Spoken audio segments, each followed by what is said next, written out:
The meeting, let's all rise and say the pledge of allegiance. I pledge allegiance To the flag of the United States of America and to the republic for which it stands, one nation, under God, indivisible, with liberty and justice for all.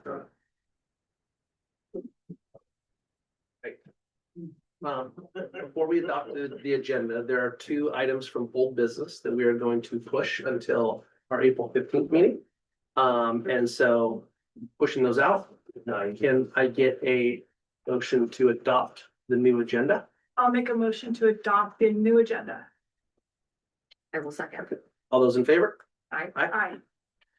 Can I get a motion to adopt the consent agenda? I will motion to approve the consent agenda. I'll second. All those in favor? Aye. All right, on to the first item of business, which is recognition for an outgoing school board member, Mr. Marty Gray. What's fast? Party, we come up?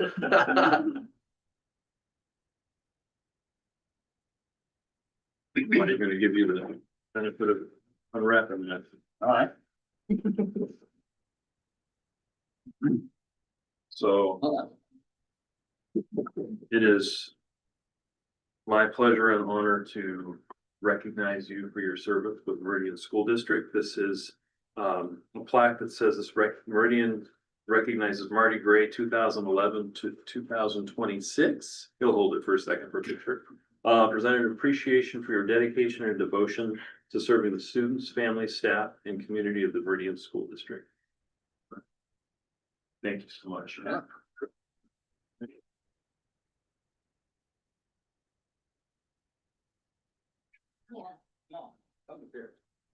Everybody in here, this is my mom, Donna, you know her.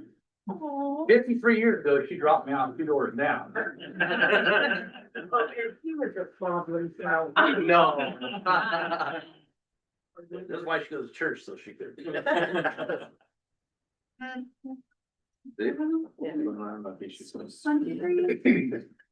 And there's some other words that people want. Yeah, absolutely. You want to see them? Yeah. Yeah. Can we go up and get a picture first with Marty? Yeah. Yeah. Do that. Yeah.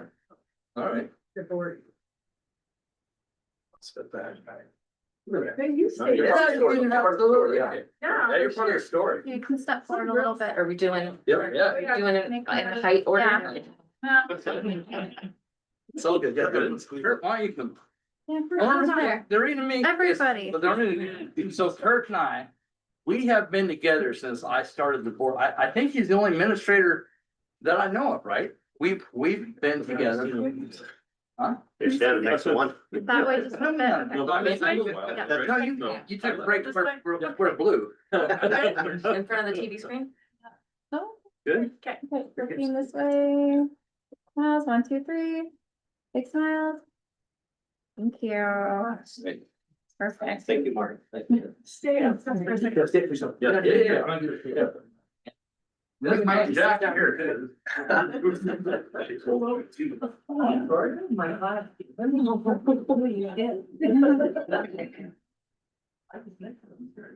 I recognize Zach, but who else is with you, Marty? So that's my Aunt Jackie, Oh, my mom Donna, and then but Jackie checker. I went to go touch her and I scratched her face. well, I just wanted to read something to you. Oh, all right. All right, yeah. So Marty, yeah. It's hard to put into words what it means to stand here and honor you tonight. I've known you nearly all my life. Since we were kids growing up just a mile, like quarter mile apart, I think, right? I still remember you and your brother riding bikes past while I was like working in berry fields. You guys sweating and you guys were like riding by, acting cool, yeah. I think even then, you were someone I really looked up to. As I got older, I joined Rainbow for Girls, which brought Lainey and her family into my life. I'm grateful for the lifelong examples she has been to me as a woman. The two of you together have always shown me what love, commitment, and partnership looks like. And every time I call you now, the sound of grandkids in the background says everything about who you are and what matters most to you in life. At the city of Bellingham, you were my superintendent. If you guys don't know what that is, it's like pretty high up, couple steps to the mayor. You are a steady, respected leader whose guidance shaped so many of us. At Meridian School Board, serving alongside you has been an honor. I will always carry that with me. Being part of something larger than ourselves is humbling, and you live that truly every single day. Your 14 years in the board speaks volumes. You were visible, present, and always listening. You were consistently advocating for what was best for the kids, and your impact on the district and community will last forever and far beyond tonight. Meridian has been stronger because you showed up, you cared, and you led with your heart, Marty. Marty, I'm sad that our time on the board together won't be longer, but I'm so grateful for every conversation, every lesson, and every laugh. Thank you for your service, your leadership, and your friendship, most of all. You are a gift to the community and you're a gift to me. I'm gonna miss you, Marty. Thank you. Well, thank you, Jim. Yeah, you're welcome. I'm not going too far. I know. Lane likes, yeah. Thank you. And Marty, I would just say, not as elegantly as that was wonderful, but I just appreciate the 6 years being able to work together and spend time together. We haven't agreed on everything, but we've always done what's best for the kids in our community. And I couldn't respect you more for the time you spent. And like Jana said, like, even though you're here for 14 years, your impact will last for these kids' lifetimes. So thank you. Thank you. And you're right. I mean, we didn't agree on everything, but I think it made us stronger. Yeah. We did a pretty good board. I got nothing but respect for you now. And I actually, I mean, I just want to let everybody know too. I mean, I might not always agree with you, Mhm. but I always respect you. I did, even though it was, but very good. But yeah, so I took a, leave. I'm leaving the school board and older than I thought because of some reasons, for those, Laney's not doing too well. So I'm, gonna start taking care of her. So, but it's already been rewarding, it's like I started last week. I actually started as a sub in the custodial position last Tuesday night, I think it was. And then the next morning did the student monitor over at the school. And it was quite the experience to go over there. I mean, the first thing, there's 2 stories I went there. And it was a 5th grade class, and they all called me over there. I'm like, "Hey, Mr. Gray, come over." He said, "Do you go to any of the basketball games at the high school?" I'm like, yeah, I've been to a few. Because you kind of sound like the guy at the high school. I'm like, "Really?" I said, "Does he sound like this?" "Good evening, ladies and gentlemen, and welcome to campus of Meridian High School." You would think I did SpongeBob or Bart Simpson or something like that. They're like, "Yeah." I'm like, "So you guys recognize me?" And they're like, "We recognize your voice." And your son was part of the group. Yeah. And I tried to recognize him and talk to him. And then, yes, we had that class. I'm not sure which one it was. I think it was a 4th grade class, and it was an indoor recess. And he kept looking at me and looking at me. I could tell he just wanted to ask a question. So I finally came up to him and I asked him. I says, "You know what? I can tell you got a question you got to ask me." And he just looks at me and goes, "You're old."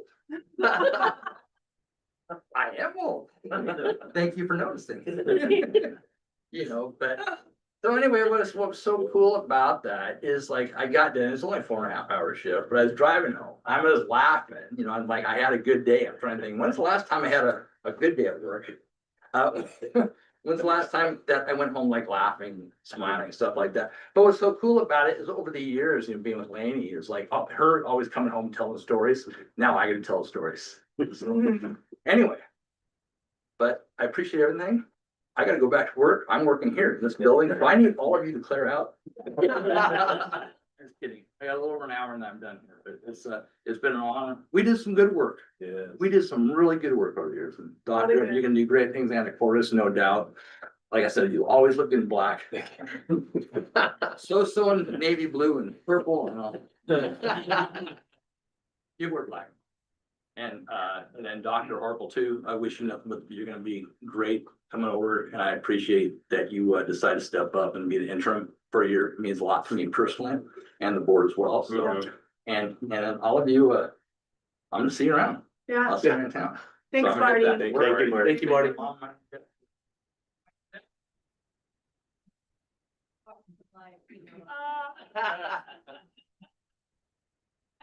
There's my boss right there, Sam. Wasn't even pointing. Good joke.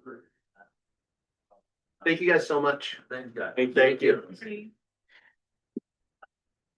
All right. And yeah, to follow that act will be Brian Michelson with Meridian School District Athletic and Activities Report. Thanks a lot, Gianna. Yeah. Sorry. You didn't have that beautiful speech. Sorry. We don't like surprises in this. Yeah, that's good. That's great. Yeah, from the heart. No, I just get further. Oh, I'm a. Yeah. It's all good, Brian.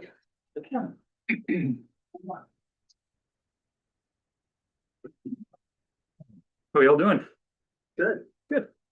Hard to follow that. But I'll try to do a pretty good job of explaining kind of where we're at, year at a glance, just of what we're doing, from the athletic standpoint. Jasmine, this is my first time face to face with you. Brian Michelson, Good to see you. nice to meet you. Where are we going? So here we go. So, at the end of the year, I kind of just like to put together some information. I'm pretty big on stats and kind of knowing where we're at. I like to track things and, you try not to compare yourself too much to other districts or other places, but it's kind of hard not to.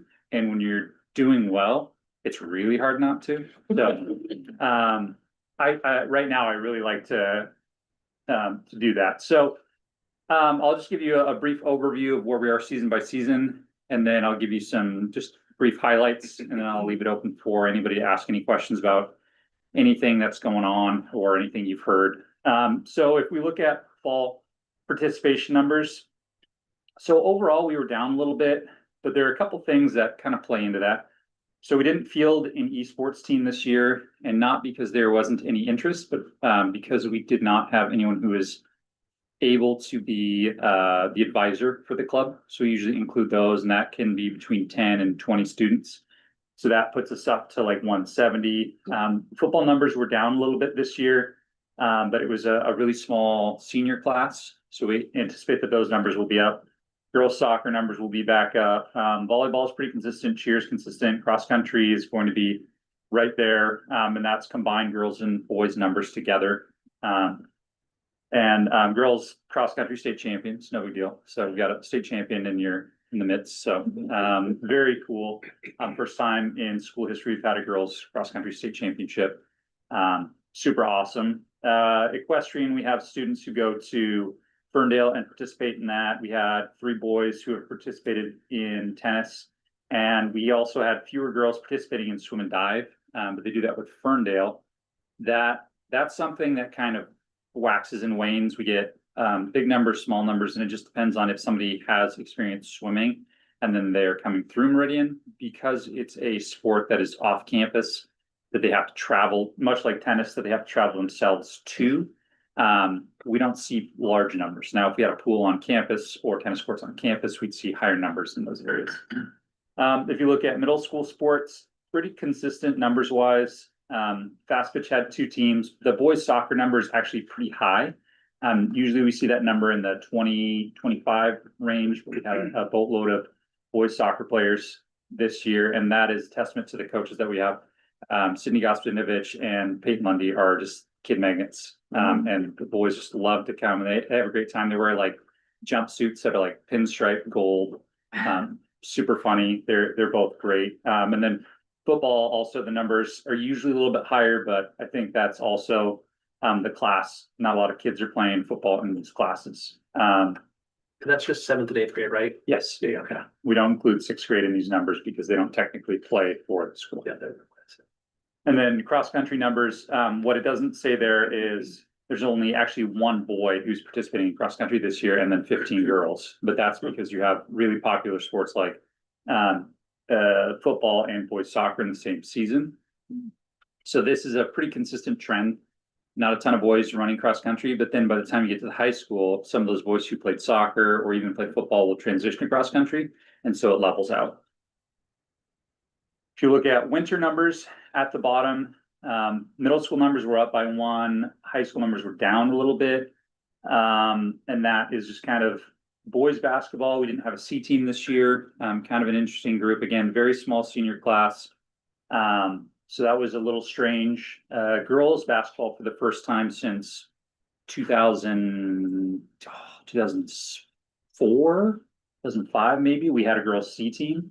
That was really great for the girls on that team. We'll see where numbers kind of even out. For next year, we may have it again, we may not. Just kind of depends. Boys wrestling was down a little bit, but the odd thing is, even with numbers a little bit lower, we were actually able to fill a weight class for the first time. I mean, to my knowledge, since, I don't know, before 2002, every single weight class was filled for at least one match, which is just absolutely crazy. Crazy that it took that long, but also crazy that we were able to do it. Very cool. Girls wrestling numbers were down a little bit. And then on the boys basketball, girls basketball, that's really consistent. Boys wrestling, girls wrestling, really consistent. Girls volleyball, it's up and down. I think the largest number I've seen at the girls volleyball number was like 70. So 43 is a pretty manageable number, especially with the space that we have. So that's pretty good. And then spring numbers, the middle school numbers are kind of tentative because we just started middle school track. That number is down for track at the middle school level significantly. We were at 80 last year, and this year we're at 52. Don't really have a rhyme or reason why that is. Baseball number, on the other hand, are way up. The 7th grade group is a big baseball group, I've been told. So that kind of contributes to that a bit. On the high school number, at one point before we had kids not show up, and then we made some cuts for boys soccer, we had over 260 students signed up for middle school or for high school spring sports, which, to give you an idea, that's over half of the student population at the high school, which is incredible. That's a testament to the coaches that we have and just kind of the programs that exist at the high school for spring sports. Baseball numbers are down a little bit. Boys golf, pretty consistent. Girls golf numbers are actually down, which is surprising based on the success that we had last year. But we had a ton of seniors who graduated. Boys soccer, the numbers were up past 50 before we had to make some cuts. Last year, we fielded a C team, but that was a crazy juggling act, and it ended up feeling like it wasn't a great experience for those students who were on that C team. And a lot of them walked away saying like, I don't want to play again. So we moved away from that this year, but numbers are still really solid. Softball numbers are good. Track numbers are incredible, 104. We've been close to 100 before, but 104 is nuts. At one point, there were 116 registered, which is just wild. So very cool though. And then unified sports, we'll see how many numbers we actually have because that hasn't started yet, but usually that number is a little higher. Going into how many coaches we have brought in this year. Last year we brought in 23. This year it was only 18. I say only, that is a pretty large number. The turnover rate, it's not crazy high at the high school level, but the middle school level feels like it's kind of a revolving door sometimes. We get a lot of parents who come in and help volunteer or coach, and then as soon as their son or daughter are done, they'll transition out. And so it feels like that's an interesting movement. So right now we are in need of a head high school soccer coach. Our head coach, Maddie Knowlton, let me know a couple weeks ago that she was not going to return. She had some work stuff come up. Really sad to see her go. She was awesome. So we're looking for the next person to lead that program. And then we're always looking for track coaches. I actually just filled today, or I guess yesterday, I filled the high school track coaching position. There's an applicant for the middle school track coaching position. And then we have not posted the high school girls wrestling position yet, but we have a lot of time to do that. I also like to just kind of cover some facility improvement things. Not a whole lot done this year. Sometimes it's, we add really cool things. Like a couple of years ago, we redid the whole, and I say we, I mean the community and our maintenance crew redid the stadium field to allow soccer to be played on it. We haven't done anything like that this year. We did upgrade our batting cage outdoor. And again, that was a community thing, but we hung our batting cage net, brought in field turf and put it in the middle of the FFA barn while there were no animals in there. And our softball team specifically used it a ton. It was a super cool space. It's taken down now. The weather is better, knock on wood right now. So that's put away for the year, but they'll take advantage of that every year moving forward until maybe some time down the road we can build like an actual batting cage out there. So, but that's long ways down the road, and a pipe dream, and somebody who got millions of dollars who wants to donate to the district away. We do have new scoreboards. They arrived yesterday for the South Gym. I actually had a company come in today to look at them to see how much it's going to cost for installation. We do have money set aside for that, so we're covered, but that is going to be really cool. Booster Club and ASB work together, a couple big fundraisers. We host a winter basketball tournament every single year. The money from that went towards that, along with a golf tournament that the Booster Club ran. That money also went towards it, so it was kind of a half and half split. But they're going to be really cool. The ones that are currently in that gym, light bulbs are all burnt out, and was put in the high school gym in 1990. And when we tried to get bulbs replaced a couple of years ago, the guy who came in started to touch the light bulbs, and like the stuff in the back that you plug it into started to just disintegrate, and the light bulbs started falling out. So about time to replace that thing. It's been up for about 36 years, so we've got good use out of it. And then we've updated the Hall of Fame for the class of 2025, 2026 coming. We have some really cool things that we're going to be adding. There is a community member, her name's Ellen Terpsma. She is incredibly motivated and passionate about this. And so she's always looking and seeing what's going on and who's done what. So her current thing that she's diving into is just people in our community who have done extraordinary things, and just trying to figure out who's played collegiately. And so really cool to kind of see the work that she's doing. It's an unpaid position, but it's like a full-time job for her. Super, super cool. And she's been doing it for how long? Well, I don't know. I inherited it from you, so at least You put in a lot of time. Oh, yeah. yeah. So it's pretty cool. But yeah, I believe. Oh, and then events. We've done some pretty cool events at middle school and high school. The high school more than the middle school, just because of the space. We did the 1A and the 2A district volleyball. It's the second year in a row we've run that. It's a really cool experience for everyone in the Northwest Conference to come to one central venue. We have the two gyms connected, which makes our space unique and able to host those types of things. So really cool. As I mentioned before, Trojan Storm Class boys and girls basketball tournament, which was a huge success this last year. And I actually just started working on it for our next year, trying to put together a list of teams. So we're working on that. We did a district girls basketball game. Recently, we did middle school group wrestling championships and middle school volleyball championships for the first time at the high school. Great experience. I think there are some things that we can tighten up to make it a better experience, but overall, it was really well received.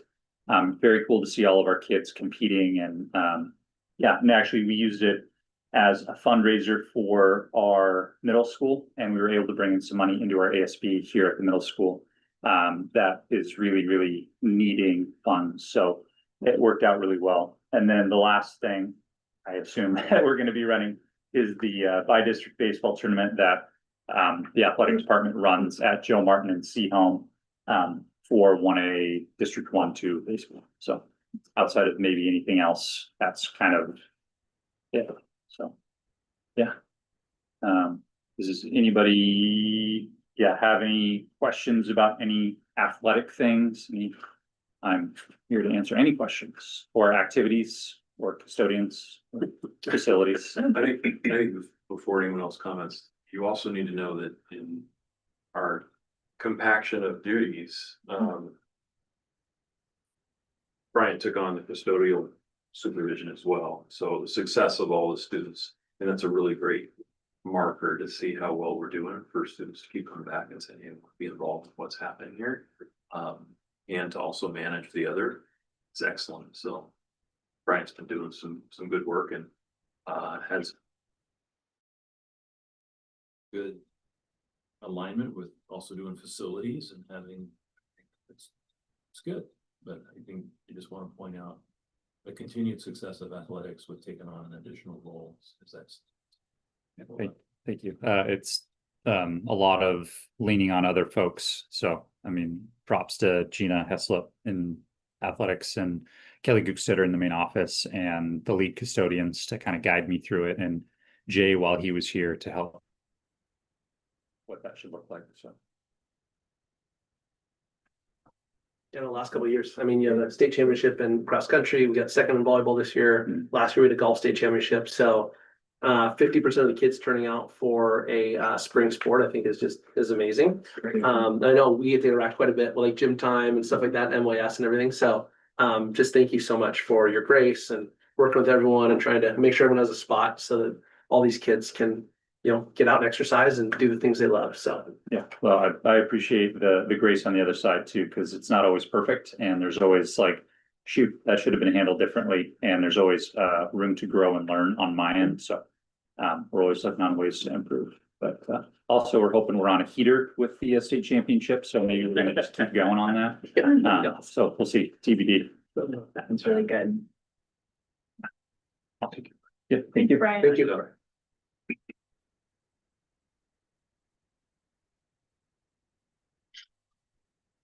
All right, legislative update presented by Dr. James Everett. So I will share that I am using content from WASA. This is actually from the final session review that we talked about. A lot of themes that I've shared throughout the legislative session here will appear. So it makes sense to recreate everything. This was a Same deal. So this was really a lesson utility and frustration. This is the first time we've seen the legislature actually cut education, but let's start with some wins. So one thing that we were able to accomplish was to protect school districts from the sales tax exemption. So, or to get a sales tax exemption, they passed a sales tax last year and had said school districts would be immune to it, but it turned out in the actual ink that that was not the case. And for some districts, it was hundreds of thousands of dollars to millions of dollars, especially when you think about student enrollment at 20 or 30,000. It was a lot of funding. At one point, we had 101 bills or 101 different initiatives that created unfunded mandates for school districts. So if you're not going to fund us, let's at least stop making us do things that cost us money. And so there were many, we didn't stop them all, but there were many of them. And then for some smaller districts, even smaller than us, they were able to secure some funding for modernization. So places that have roofs that are leaking or, you know, we fell victim to the septic field, and there are districts across the state who need support and don't have the funding for the assessed value, and they're continuing to raise funds that way. And so they were able to get, I think they distributed $7 million across several districts. So those were some wins. But here's the reality, and that is that the political landscape wasn't good to start with. We had a projection of revenue being a shortfall of almost $4.5 billion. The governor came out with his budget, and it didn't alert anyone to say, hey, we should spend money on education. We should actually cut money. And programs to cut, we're looking at LEA, which was local effort assistance. So that's small districts like ourselves that don't have the assessed value, like a Bellingham or a Bellevue. And it's supposed to equal the playing field. And so districts that can't raise that much revenue are able to receive some LEA funding. Over the years, we've not received as much, and it's almost nominal now, right? Did we get any? We didn't get any recently. So again, we're talking about districts smaller than us, but when they allowed districts to increase the levy last year, they said, we'll come back this year and we'll fix the LEA. In reality, what happened is the gaps just got bigger for districts that have assessed value for those who don't. And so the cuts that the governor messaged in his budget just gave license to the Senate and the House to continue and have cuts. And then political and election context. So it's a short session, so it's always crammed anyway. And then the other piece is, you know, several of our legislators were coming up for election They haven't been hurt by tax votes in the past, and so there was nothing to dissuade them to not do that. So LEA I talked about, just you need to know 25.1 million is what was cut. And then transition to kindergarten. This is probably the most frustrating. I've used the word asinine a lot, presentations and town hall meetings. And essentially what was projected to be about a 25% cut is now going to turn out to about 35%. And it's 2,400 slots instead of 2,000. So it is some of the best data we have for preparing our students for school. And yet we have adults who have issues in the legislature with a competition to DCYF programs.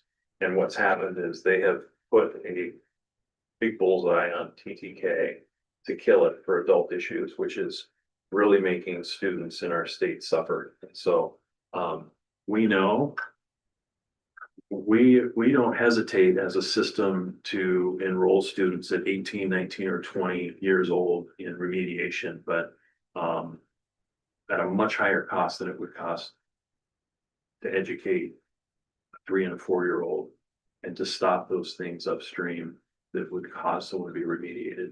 And yet our legislators have been deaf to it. Tone deaf is the best word. Those are the best words I could put on there. So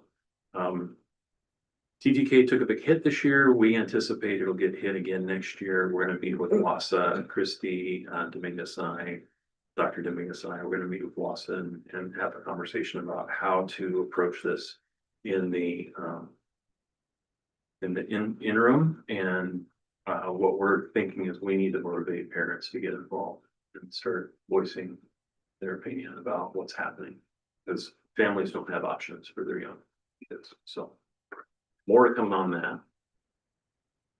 Bus depreciation. This was also, moving the, what are those? That moves the cups around. Yeah, the cups or the nuts or the whatever. So essentially what you had for bus depreciation is 13 years or 8 years. You have a bus that's on, depending on what style are. For 13 years, you receive funding so that you can bank that funding. And then when that bus hits year 13, we can turn around and use those funds to replace that bus. And Meridian for a long time was not on the bus depreciation schedule and spent quite a bit on maintenance and upkeep for older buses. And so one of the best things that Dr. Yeomans did when he was here is get Meridian on the bus depreciation schedule. So now what the legislature's done is they have pushed out the bus depreciation. So now instead of 13 years, it's 15 years. Instead of 8 years, it's 10 years. So that's requiring districts to hang on to buses longer, gives them more opportunity to fail. And some people say, well, what's 2 years? But some of these buses are going 50,000 miles a year, depending on the size of the district. So it's not like a home vehicle in terms of maintenance and support.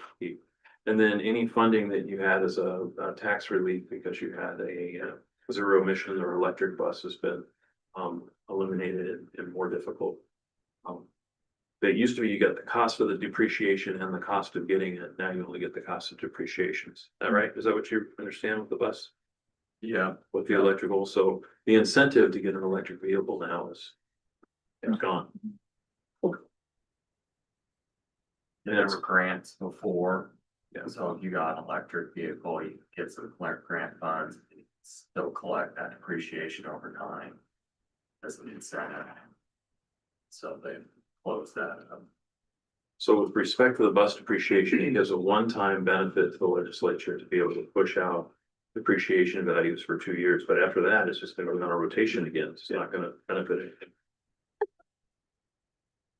Biggest cut of all, we know inflation is going up. We have rising costs, but they got zero funding for education for any of the big three. So special ed, MSOCs, or transportation. We've talked about that for the last few years.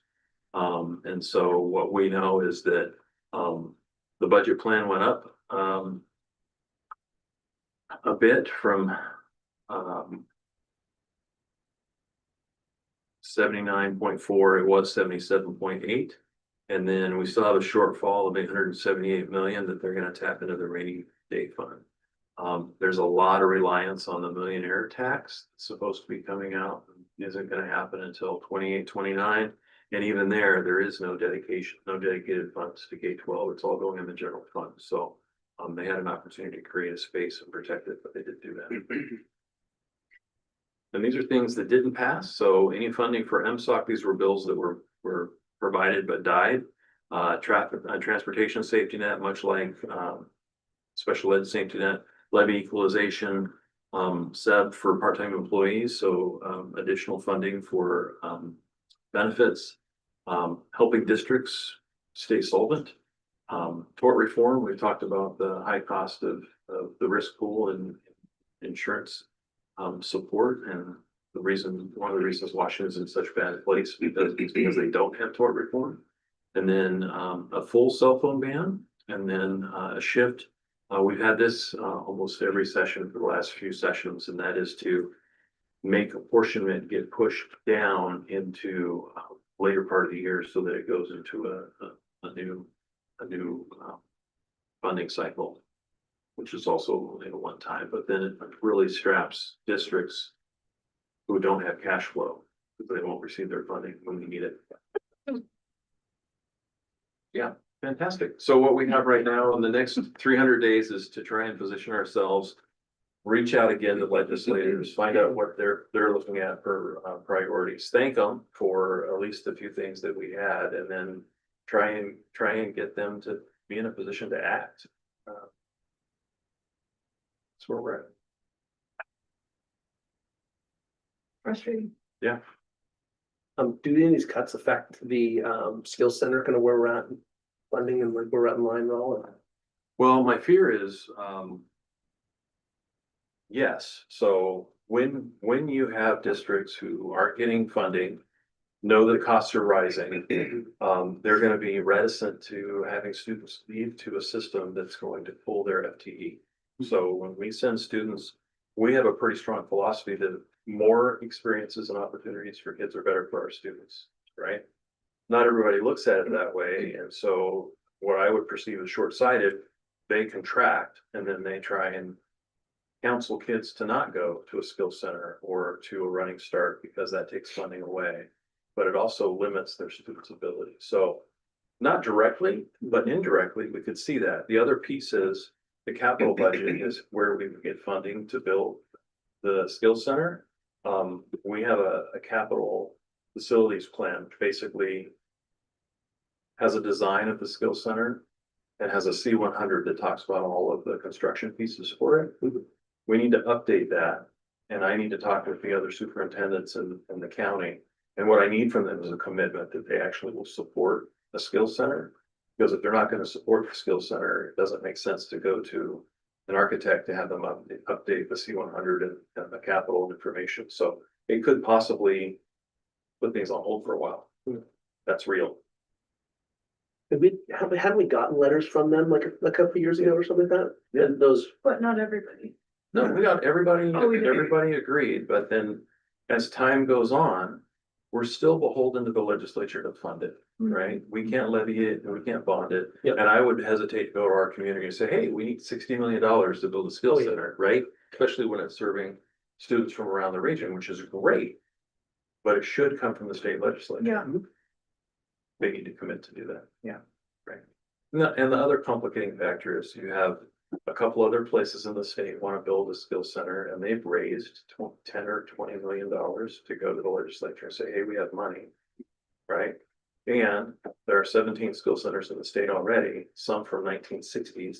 They want to modernize. So whether they're replacing a building or replacing a roof, they're all in line with projects. And we are too, but we'll have to see if the sentiment, and it's not just here, it's statewide. Districts that send kids to skill centers or other entities are hesitant right now. Just be curious, so like, I can't remember where we're at, but like, we were number 10 in line, like, did they fund the top 3, we moved up to 7, or? And wipe that list out, Oh, they and did. they're gonna wait until we get the new capital plans in. So not only that, they changed the rules on us in straight. So, It's even better. yeah. Does independent funding only have to come from in-state? Say that one more time? Independent funding, we had somebody, No, if I had a philanthropy group out there from anywhere that had. Wonderful, you know, so. We should talk. See, doing pretty well. No, and in fact, we have had conversation with some business owners in Whatcom County about the funding campaign. And that could be a potential as well, but I would want some indicators from our legislature that they're yeah, to move. to keep it moving forward. Is that situation the same for the early learning center? The Early Learning Center is funded. So Okay. we have all the funds for that, so it is not, so we actually have, we're still doing the final pieces of collecting, so that one of the contracts that was up for tonight that we tabled. Is to get the details on all of that, so that we get that from the county, but, we've already started talking to the, architect, and we have a design group together, and so. We're on the move on that one. Okay. Yeah. And if we don't build a new skill center, there is the opportunity to expand the relationship with NCTA and be a. Not a separate, not a satellite, it's better than a satellite, I'll think of it. Anyway, we'd be able to maintain programs here. Yeah. Okay, Great. So when are we inviting our legislators to take it to a school? I need some assurances from our superintendents first, I think. And one of the difficulties in this is not making it a Meridian thing. It's really an asset for all of Whatcom County and the region. And so, as much as I'd love to see that take off, it can't just rest on us. We need a commitment from our neighbors to say this is a value to them too. Did our local legislators, vote how we wanted them to, or did you keep up with that at all? Yes, I would have. Actually, we had, Rep Timmons and Rep Rule did do quite a bit to support us, and not this session, but Rep Timmons did a lot to help us with the Early Learning Center. But there are also, the leadership in the legislature was pretty clear about what they were going to support and what they weren't going to support. So sometimes you find yourself having to play politics within your own party. And I recognize that's going on too.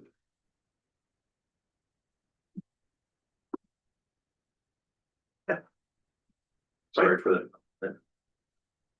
it's, yeah, stay. Okay, thank you. Let's go on to new business. First review policy 3417. Cathartization. Catheterization. Sorry. Good evening. So tonight we have three policies for you. And I believe all three of them. I'm gonna say two of them are critical for sure, which are required by state or federal government. The first one is policy 3417, catheterization. It's an update to an existing, it is critical. WASDA updated this policy to align with RCW 28A 210 280. And the big change in this is that employees are able to opt out of the catheterization process, but they have to do so in written form. And it doesn't have to be part of their job description. So there was a minor tweak to the language, but WASDA thought it was important enough to update the policy. And so that's the big difference on that one. The next questions? Any questions? No. Okay. Okay.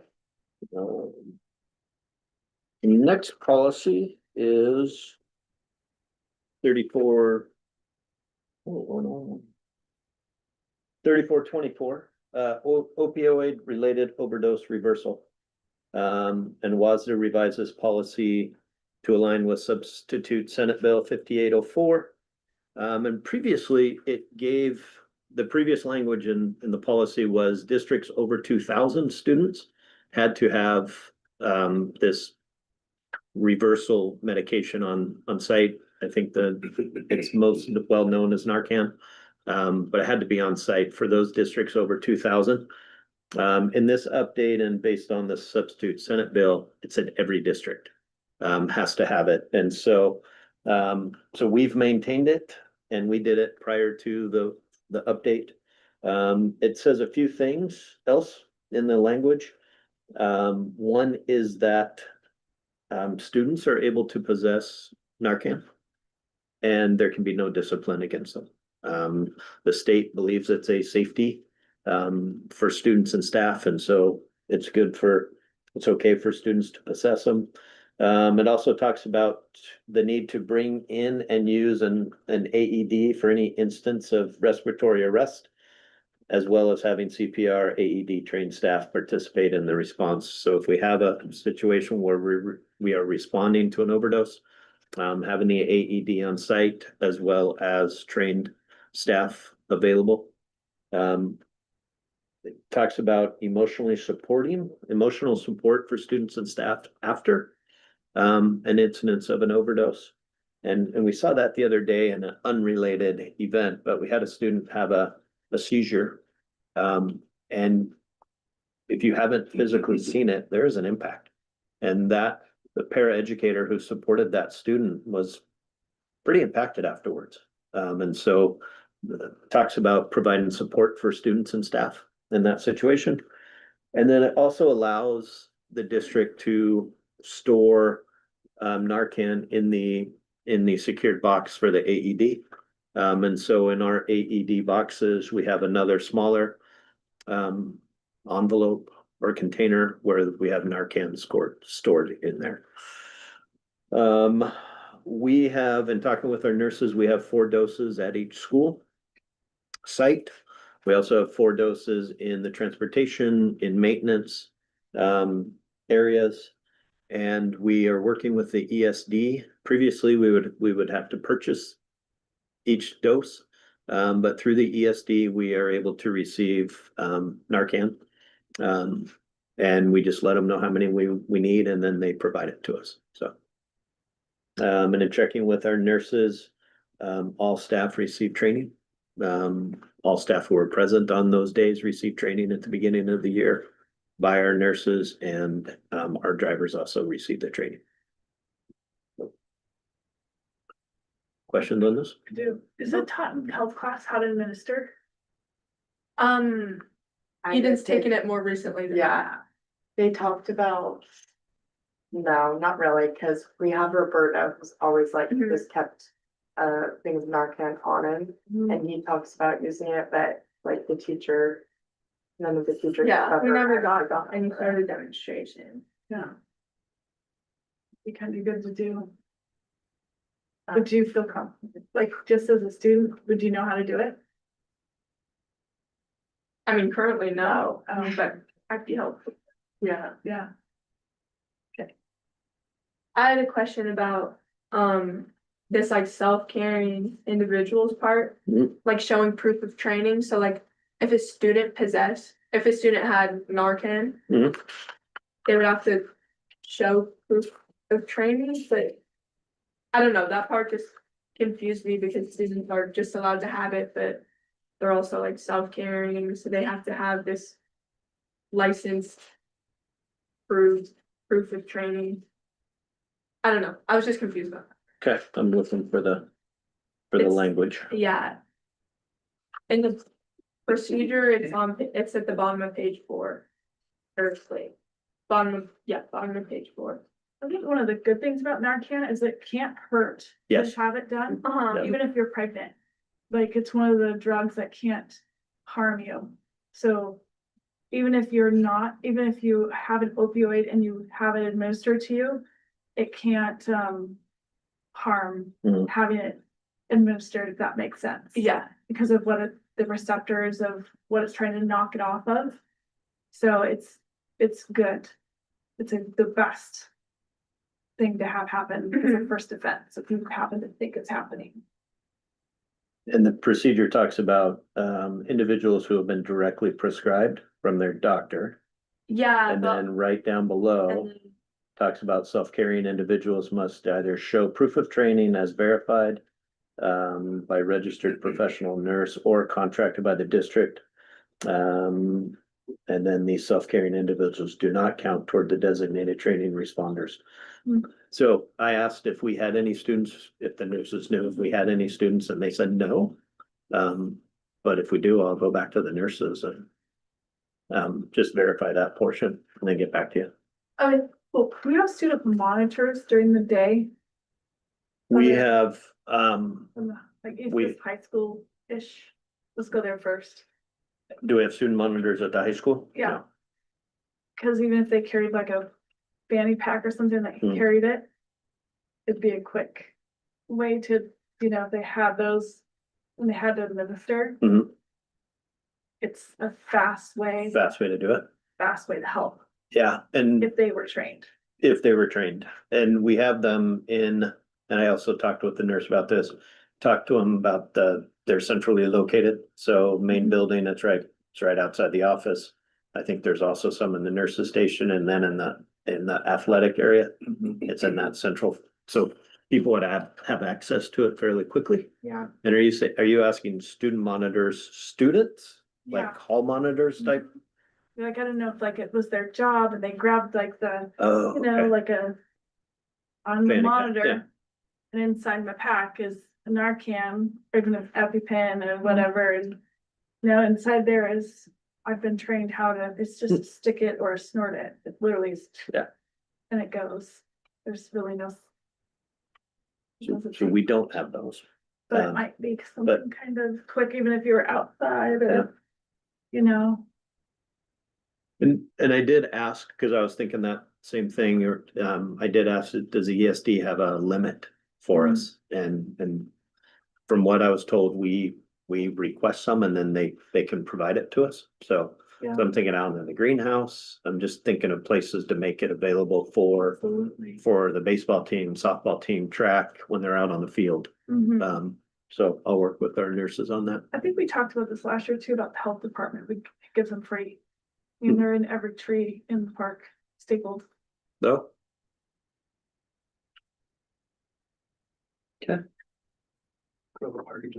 So. Yeah, they've put them out there. Other questions on this one? Okay. And then our last one is 6605. Student safety, walking, biking and riding buses. And the major change to this one was districts no longer need to have a safety advisory committee for transportation. So they struck that language. And then some other minor changes are superintendent or designee. And then they added bus drivers will take these actions versus may. And then they also talked about while on the bus, and I forget the language in there, but it was students will remain vigilant and silent while on the bus, and they struck the language about a highway rail crossing or something like that. So in essence, they tightened up the language about bus expectations.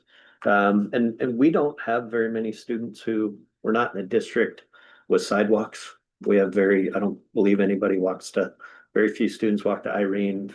We have a few students who walk to the high school. And we have probably a few students who walk to the middle school, but we're not a walking friendly district. So. Any questions on these three? Awesome. Thank you, Dr. Harville. Thank you.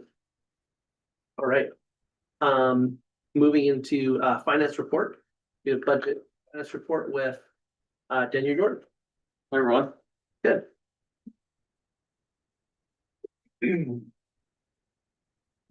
All right, we'll jump right in. This is enrollment March compared to February. It's a pretty quick one to go over. We're down a couple in the core program. Everything else is basically flat. Yeah, March compared to the budget, this was the first month in the core program, we did drop below. Where we were budgeted at, so we budgeted 1582. And we came in March for 1576. So it's kind of, it went up the first couple months of the year, and then it's kind of been a little slow gradual decline since then. MP3 is kind of holding the line for us. For basic students, it's up 10. So we do still have a positive net increase of 5. Special ed is just booming. It's up 34. We'll definitely, when we get through the budget, there's quite a few requests for special ed. We're still working through what we're gonna end up being able to staff and fund. But that's probably one of the larger needs again this year. Running Start is also really booming. It's up 18, so we have 78 students enrolled in Running Start compared to budgeting at about 60. So it was a pretty significant increase this year.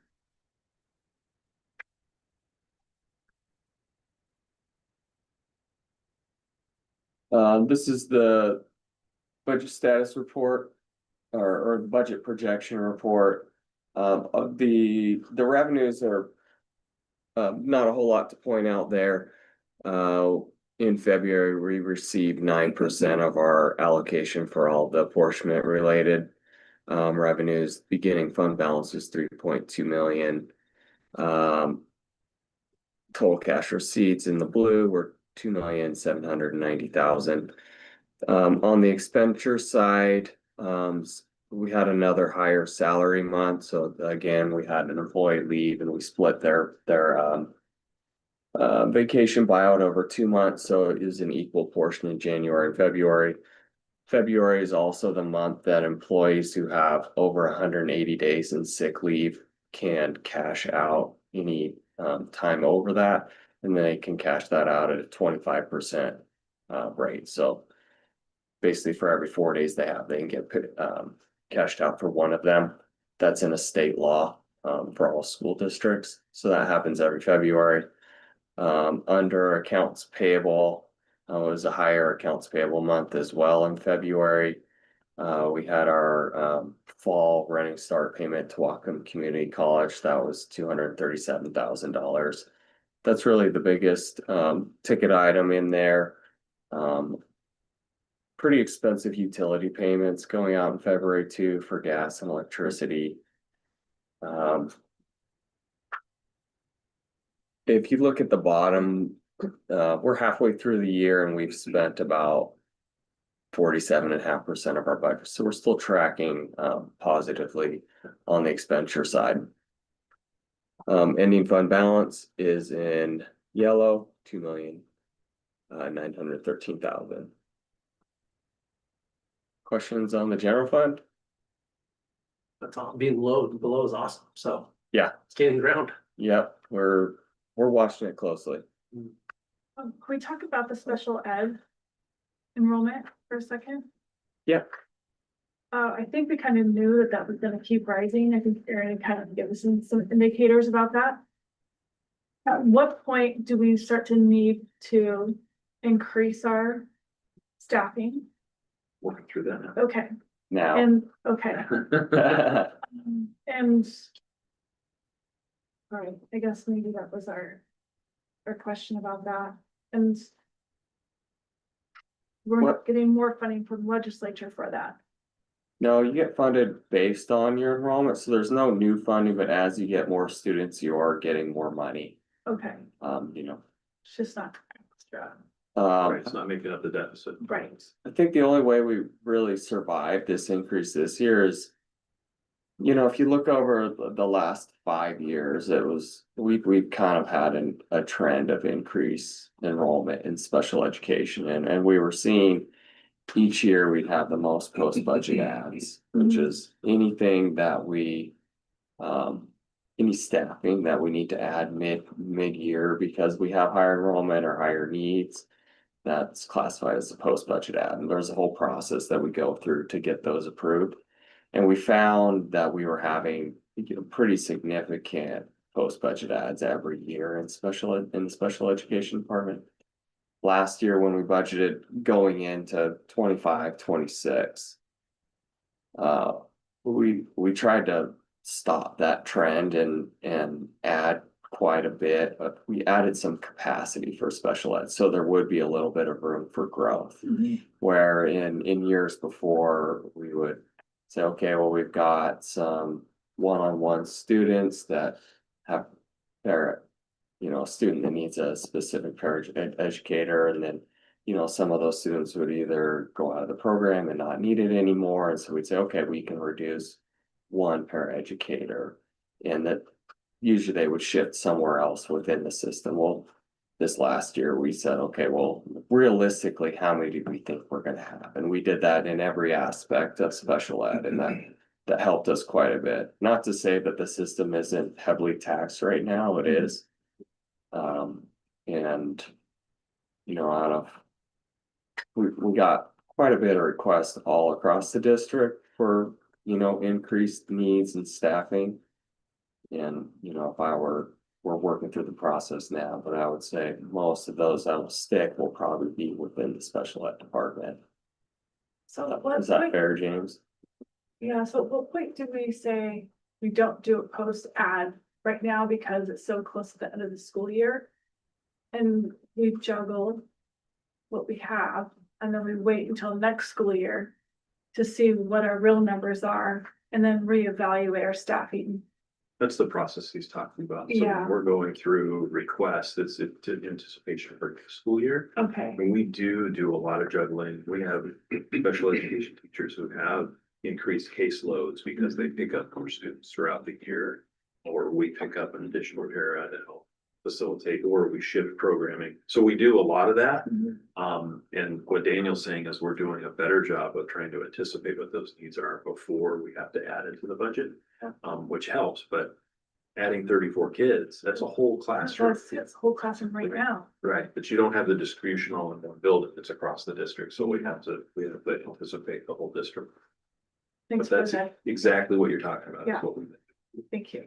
Yeah, and typically when we have post-budget ads, they happen in the fall. That's when we're,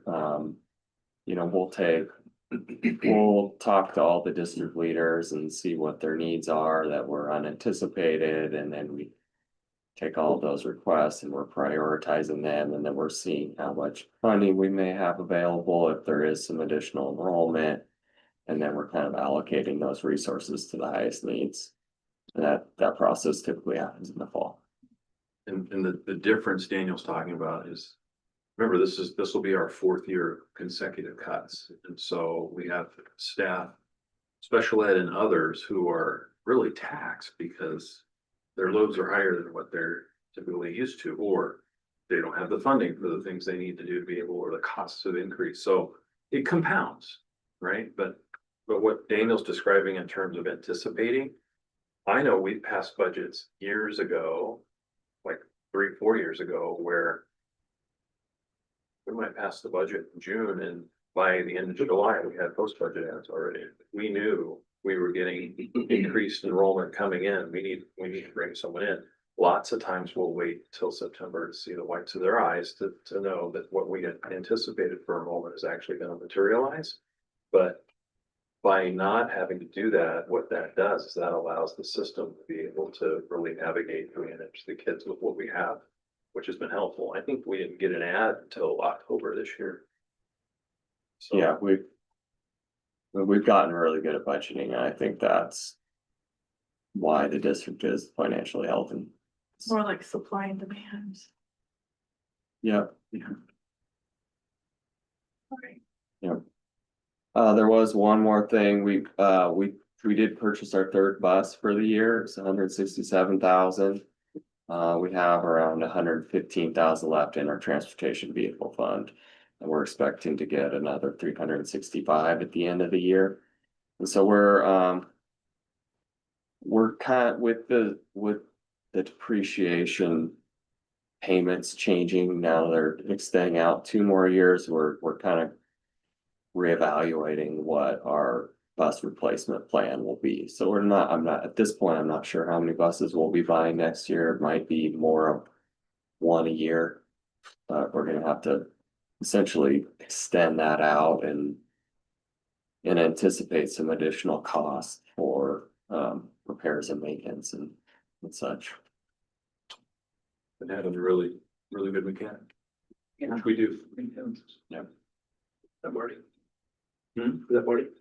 No, it's great. Oh, Not yet. Nuxack, right? Say that, you utilize Nuxack, We have, when we've been in a pinch. yeah. any more questions for Daniel? No, I don't know if this is a question for you, but I am curious what the difference is between a category A bus and category C and D buses. I know they have different years of depreciation. Yeah, it's easy to tell visually, like they're the smaller buses. Okay. Yeah. Gotcha. The smaller buses don't get as much wear. Cause they don't typically go as, well, I don't know if that's true or not. We could ask Michelle to see the difference between, but. Yep. It does seem odd that the depreciation is based on years and not mileage. Seem like important factors to consider. That's just logic. Right. You got to be careful about that. Okay, so. Challenge to report on things, but. Dr. Harwell and I had a really great experience. A year ago, we attended. A leaders breakfast for Latinos in Action at Western Washington University and came back and said, wow, this could be good. And we had students who were interested too. And so you saw last meeting what the impact of that was. Well, this is program wise. So just, I took a couple of photos when we were there. This slide, these are individuals either at Western leading groups or other school districts that have either talked about having Latinos in Action or do have Latinos in Action that are in this audience. And we had about a 45-minute to an hour time frame where the presentation was given to talk about the impact of Latinos in Action. And so for the 24-25 school year, you can't read it, but on the far left, the item that is up there says Latinos in Action has helped me in building meaningful relationships with peers, with teachers and with community. And it says 85% believe that's true for them. The middle one says it's helped me develop leadership skills of those who across the system nationally. I think they're in 9 or 10 states. They reported back 83.5 or 83.2 that said that's true. And then the last one is it's produced opportunities to provide service. And that's a component of Latinos in Action where they go to elementary schools and they work in 86.7. So really positive results for students that are engaged in Latinos in Action.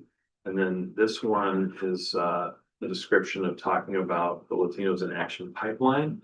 And in the middle is your high school and off the left is industry. So going into the workforce, and then to the right is college, and then below is an elementary school. And so kudos to Ferndale. They actually have Latinos in Action at the elementary school, middle school, and at the high school. And so just really excited about the ways that they're providing opportunities. And then everybody got into Western's auditorium and they had a program. Our students were there as well. They had there's a real philosophy of having students demonstrate their skills and show their talents and use that as a way to elevate who they are individually. And so they had performances there as well. And then you walk into the auditorium and then where we have Latinos in Action in Whatcom County and Skagit County, they have these posters up for students from each of the different programs. So pretty cool. Walk in and see students representing their school. And then coming up, as we have for the last 3 or 4 meetings with ongoing and budget development and bargaining. And we've got spring break coming up April 6th to the 10th. Happy to report that I did not get called to jury duty this week. And so Dr. Harwell will accompany me to the Washington County Superintendent's meeting on April 11th. And then exec session on April 15th. I actually think we talked about eliminating that and me just providing instead of presenting. And so, I know that was in lieu of having some training, but I think the smart thing is to wait till you have another board member, but. Yep. I actually do not think we need to come in as exec session, but we'll do that on the 29th. For feedback, so no exact on so no exec on the 15th, so you're still in agreement with that. Yeah, Okay, and then regular board meeting on the 15th. And we will make an adjustment for reorganization of the board with respect to a vice chair. and then legislation representative. Cool, because you only have a couple of people that qualify for that. And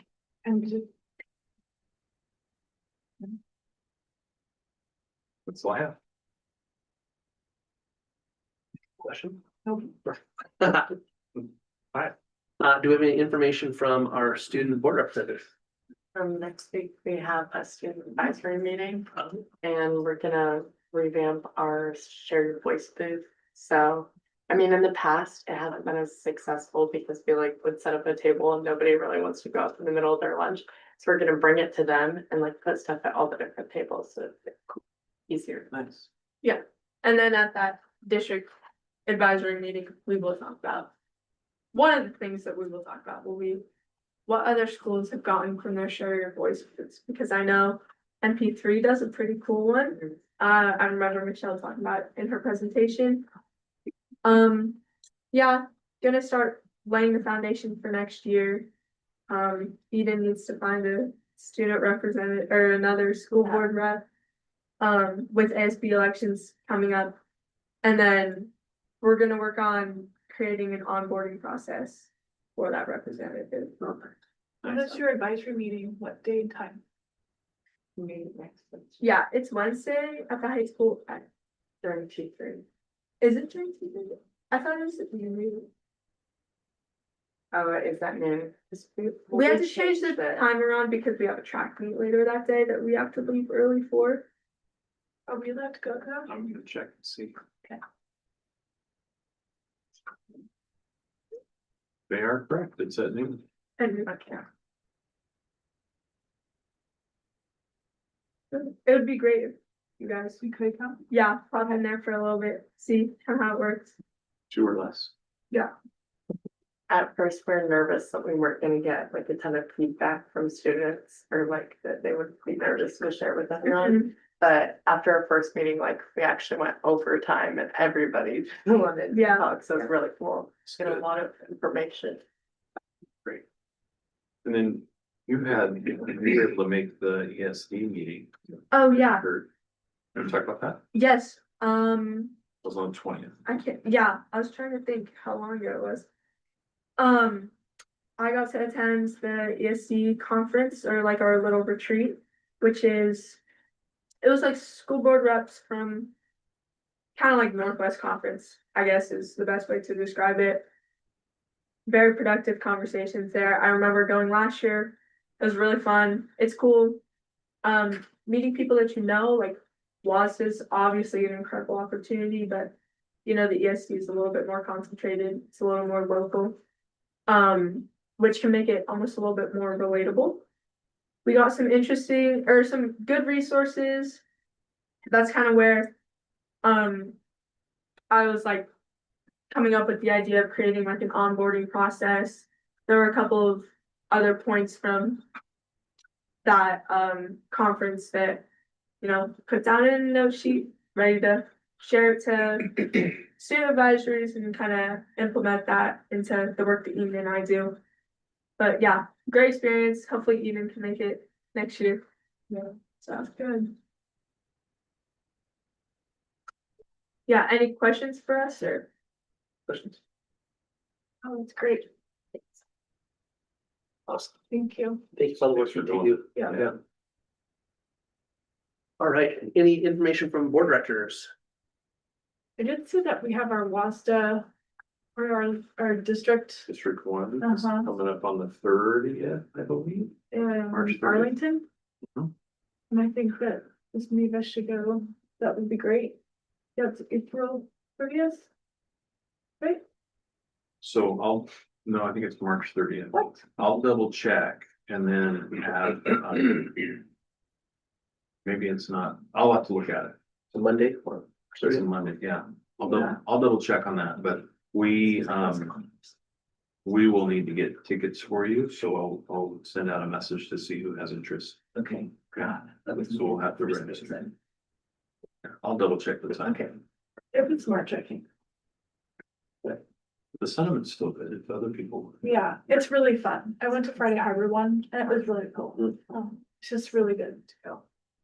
I'll check. I'll be trying to see how the top when they stay for spring break. So, yeah. Cool, anything? Our eighth graders will be going to Washington DC this Saturday through Thursday. And I will have the pleasure of chaperoning. them. So fun. Super excited. It's just the idea of being able to go on a trip and have it all planned out and the meals planned and I don't have to do anything is fabulous. So I'll take the eighth graders. Do you have them here? Yeah, Oh, you? Yeah. Awesome. Okay, that's fun. yeah, super excited. And on a more serious note, I did want to share that on March 13th, we did have a family at Irene Ryder that was in a really tragic car accident, 6 and 8 years old. And thankfully, our 2 students were wearing their seatbelts, but their parents were not. And they lost both of their parents in this car accident.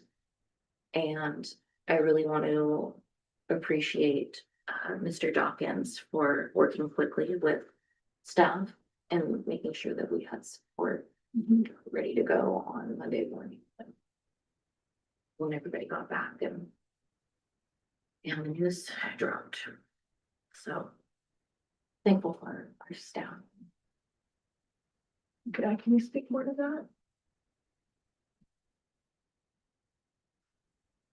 More details. Yeah, just how it was handled and. Well, I think from the beginning, Mr. Doctor got texts from people who were in the know and then reached out, and tried to make sure it was okay to share information because people were asking. So from the very beginning, being very thoughtful to the family and making sure that what was shared was allowed to be shared. And then it's always hard when you have a circumstance that's developing. This was across the state, happening in Yakima County, right? So, I think you said it well. He was really thoughtful about what he shared, and he was very careful to make sure that what he shared was okay to be shared. So, family for the students is not our was like being supportive. I think when we have tragedy, we always have a team of angels here. So we're very, very lucky how things are handled on all levels. And we need to be grateful for that. I think sometimes we want to have it quick on right now, but we need to be respectful on how things are handled. And I think he did a really good job. Of course, he worked with Aaron to make sure that staff had support in building these films. Thanks for saying that.